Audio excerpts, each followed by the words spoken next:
can't buy a beer when you're 18 years old. Why do you need to be able to buy an assault rifle? I think part of the conversation, we have to be unified. This country is not unified. I want to go back to my original question. Why does an 18-year-old in Texas need to be able to buy an assault rifle? The reality is this isn't a new topic. There has been a lot of legislation that's been out there. You haven't answered my question, though. Why does an 18-year-old need an AR-15 in the state of Texas? So this is how the legislative process works, is Congress determines the laws. Right now, we have a Congress that won't talk to one another. There's so much rhetoric and hate. Why are you out here then? This Representative Tony Gonzalez talking to the media, talking about why the Congress just won't talk to each other. I can't understand. Ron Johnson earlier talking about how the federal government can't do anything and it's useless. You're part of it. Gonzalez talking about, I don't know why Congress sucks so much. You're part of it. Stop. If I always bring up Subway. For some reason, I bring up Subway every time. If I'm a sandwich creator at Subway and someone comes in and says, hey, I'd like a cold cut trio. And you go, you know what the problem with Subway is? Their employees don't really do anything. And you walk away. I think you might get fired. Why you dog out what you do and you're the one that's not doing it? Okay, there's Tony Gonzalez dodging the question because he's playing politics with this issue is what he is by not talking about real solutions. Also, the reasons why they're asking is because he tweeted this out. This was from March 11th of last year. I voted no on 2 gun control measures in the House today. I'm a proud supporter of the Second Amendment and will do everything I can to oppose gun grabs from the left.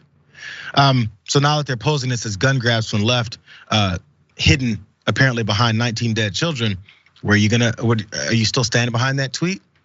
No, he's dancing on TV in front of a reporter. So more about Texas and their gun laws, because these are the things that he was very proud of last year when he tweeted that out.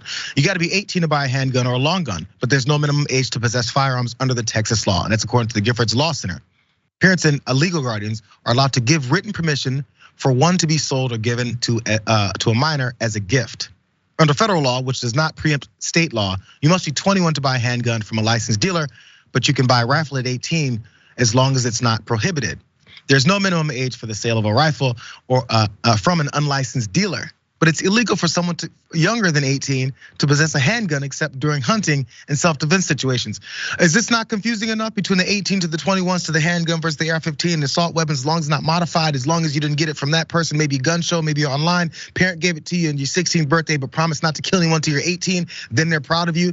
Where's the laws in this again? It just kind of means do what you want, find the loophole, because we gave you about 5 of them to jump through it if you really want to make this happen.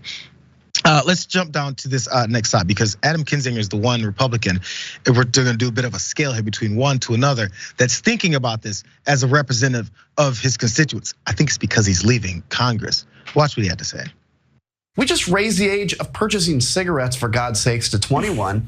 The age of buying alcohol is 21. I think the age to buy a gun should be 21. And people can come to me with all the caveats about, well, they can serve in the military. I'll say the same thing about drinking beer, by the way, between the age of 18 and 21. But I want to remind people that in the military, you have access to weapons, but the military deeply and intensely controls when you can have that weapon, when you can carry it, and when you can have ammo. You don't get to take it home and put it under your pillow. So that's really important for people to realize.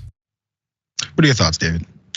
He's absolutely right. I mean, it's simple, and the fact of the matter is, I'm surprised. I mean, Adam Kinzinger is pretty shrewd, and he he gets where the problem is. I'm surprised that other congressman wasn't able to say, of course, 18-year-olds shouldn't be able to buy an AR-15, but because we hate each other in Congress, we can't get anything done. That would at least be a more sensible sort of argument for doing nothing than just dodging the question. And that's the thing, is Republicans have to stop, and I'm glad to see some journalists repeatedly asking the question, should they have an AR-15 at age 18? I mean, ask the question over and over. What is it about the United States why do we have these mass shootings when other countries don't? Those questions have to be asked repeatedly, because otherwise Republicans are going to continue to say, oh, we don't get along, or at a certain point, we all have to say, regardless of our political persuasion, regardless of our feeling about guns, this is a problem. This is a unique problem to the United States because of guns. And if you want to protect the farmers who need to, slaughter their animals that are in pain or whatever, fine. Do you need an AR-15 to do that? No.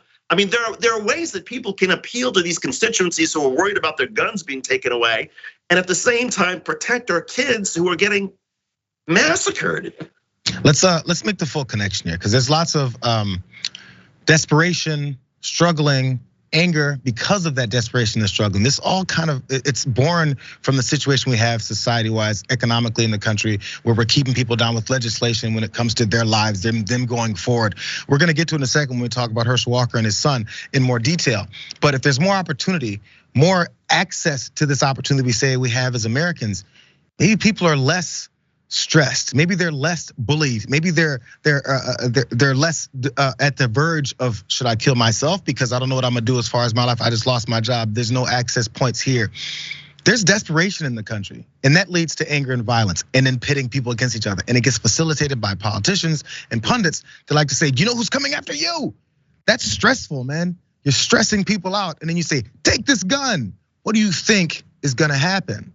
It's almost tailor-made for this to continue to happen. And then you hand them everything that they've got right in front of them to carry out what it is you told them they gotta do, or else they've got no other recourse in their life.